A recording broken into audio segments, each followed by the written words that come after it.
गले मिलूं, सब हो जाए खुश और मैं हो जाऊं खुश। इस मुद्रा से मदद करूं, इस मुद्रा से मदद करूं, सब हो जाए खुश और मैं हो जाऊं खुश। इस मुद्रा से मैं समझूं, इस मुद्रा से मैं समझूं, सब हो जाए खुश और मैं हो जाऊं खुश। सब हो जाए खुश और मैं हो जाऊं खुश। इच्छा होती शाना जाओ खूब पढ़ो सबके मन भाव, गुरुजनों की आज्ञा मानो, प्यार बड़ों से हरदम पाओ।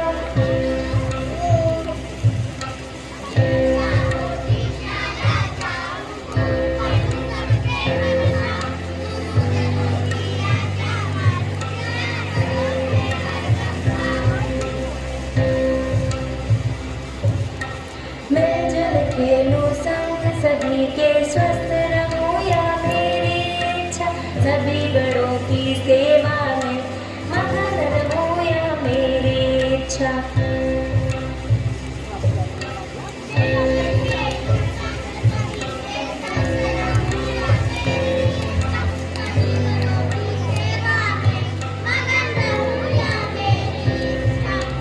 मेरी इच्छा, मेरी इच्छा, मेरी इच्छा, मेरी इच्छा।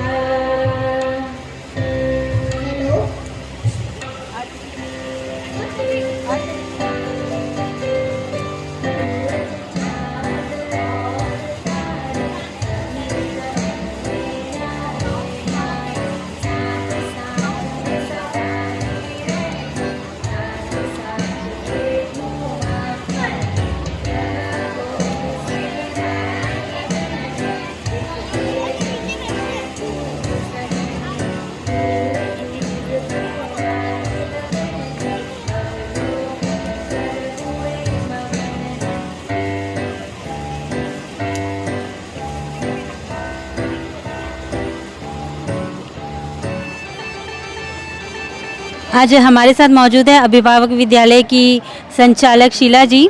आपने अभिभावक विद्यालय के संचालन के बारे में कुछ बताइए। तो अभिभावक विद्यालय जो है अभिभावक और अध्यापिका इन दोनों की संयुक्त अभिव्यक्ति है, यानी अध्यापक भी रहते हैं और अभिभावक भी उस अपनी बच्चों की शिक्षा की पूरी जिम्मेदारी लेते हैं। तो आपने आज भी देखा होगा कि इसमें दोनों की ही योगदान था। तो एक तो ये वाली बात है। दूसरा, यहाँ पर चेतना विकास के लिए मूल्य शिक्षा दिया जाता है, केवल मूल्य शिक्षा नहीं। तो हमारा ध्यान ये रहता है कि हर बच्चे में के चेतना का विकास हो। ये हमारा सेकंड मेन चीज़ है, क्योंकि ये केवल प्राथमिक विद्यालय है। तो यहाँ पर चेतना विकास मूल्य शिक्षा का एक भाग जो है व्यवहारिक शिक्षा, व्यवहारिक शिक्षा प्राथमिक विद्यालय में दिया जाता है। इसके बाद मिडिल स्कूल और हाई स्कूल में व्यवसाय शिक्षा दिया जाता है। तो यहाँ पर केवल व्यवहारिक शिक्षा, यहाँ पर संबोधन पर ध्यान दिया जाता है, सहयोग सिखाया जाता है, आज्ञा पालन और नियंत्रण। ये हमारे 4 गोल्स होते हैं, 4 उद्देश्य हैं व्यवहारिक शिक्षा के। ये हमारी संचालन है यहाँ पे। शिक्षा का बहुत बड़ा रोल है सोसाइटी के डेवलपमेंट के लिए, तो उसके लिए आपने क्या प्लानिंग की है कि इस स्कूल को किस तरह से प्रचार किया जाए? देखिए, अभी प्रचार के लिए हमने बहुत कुछ नहीं किया है। हम अपने ही जो सिलेबस है उसको और समृद्ध करते जा रहे हैं, क्योंकि सिलेबस जो है वो हमारा आचरण ही है।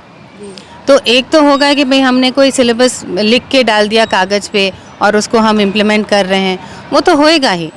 लेकिन साथ में जो अध्यापक है, अध्यापिका है, शिक्षक है, उसका आचरण ही सिलेबस है। तो हम सिलेबस पे काम कर रहे हैं ताकि हर अध्यापिका, हर शिक्षक, हर अभिभावक इस संबोधन, सहयोग, आज्ञा पालन, नियंत्रण पूर्वक जी पाए। तो बच्चे तो उनका अनुकरण सहज रूप से कर लेंगे। तो प्रचार पे हमने काम नहीं किया है, लेकिन ये जो फाउंडेशन है, ये जो कोर है, केंद्र में जो बातें, हमने इस पर बहुत ध्यान दिया। जैसे दूसरे स्कूल होते हैं, ये विद्यालय बोलने में भी बच्चे लोग विद्यालय आसानी से बोल पाते हैं, तो दूसरे स्कूल से ये विद्यालय डिफरेंट कैसे है? दूसरे स्कूलों में जो पढ़ाई लिखाई है वो बहुत अच्छे से हो रही है। व्यवहार पर वो बहुत ध्यान नहीं दे पाते हैं, नंबर्स की वजह से हो या उनकी दृष्टि मतलब मूल्य शिक्षा देते हैं, चेतना विकास पर ध्यान नहीं दे पाते हैं। हमारे यहाँ हम व्यवहार पर भी ध्यान दे पाते हैं और जो पढ़ाई है, पढ़ना लिखना सुनना बोलना, वो भी हम इसके साथ इंटरवीव कर देते हैं। तो ये दो चीज़ों में फ़र्क है। मेरी सारे यंग पेरेंट्स से रिक्वेस्ट है कि इस चीज़ को, अभिभावक विद्यालय को आके देखें, समझें यहाँ पे क्या चलता है, कैसे बच्चों को शिक्षा दी जाती है, क्या उनको जीने में, आपके जीने में क्या ज़रूरी है, वो सब बताया जाता है। ये चीज़ समझ के फिर बच्चों को अगर बड़ा करें हम, तो शायद बच्चे और अच्छे से बड़े हो पाएंगे। तो पक्का अपना समय थोड़ा थोड़ा यहाँ पे दीजिए। स्कूल से कैसे ये स्कूल अलग है, दूसरे बच्चे अलग तरह से पढ़ते हैं, ये स्कूल बहुत डिफरेंट है, तो आप क्या कहना चाहेंगे इस पे?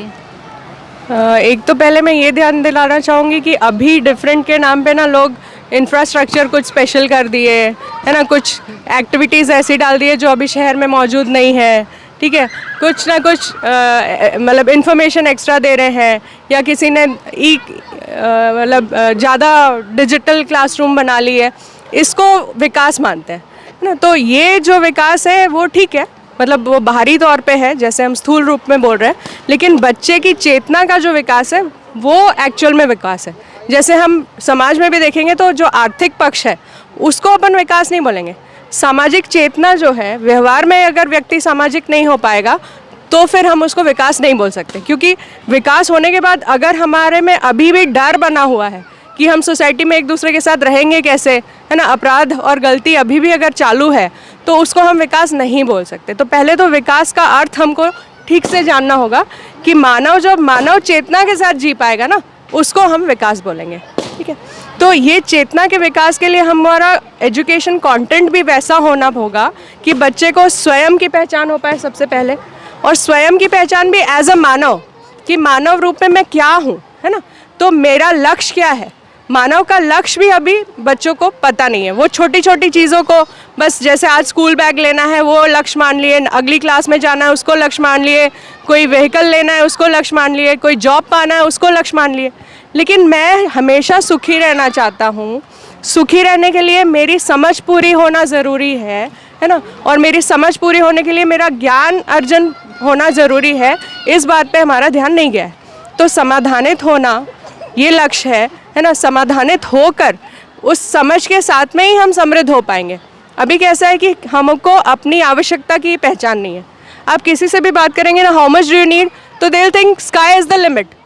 कोई भी व्यक्ति आज की डेट में ये बता ही नहीं पाता है कि उसकी घर परिवार की आवश्यकताएं कितनी है, जबकि आवश्यकता किस लिए है भैया? शरीर के पोषण संरक्षण के लिए, चाहे वो मेरा है, चाहे मेरी बहन का है, माता का है, पिता का है, बेटे का है, किसी का भी है। तो उतने को हम निश्चित नहीं कर पा रहे हैं। जब निश्चित ही नहीं है तो उसको पूरा कैसे करोगे? तो ये सारी बात समझ से पूरी होगी।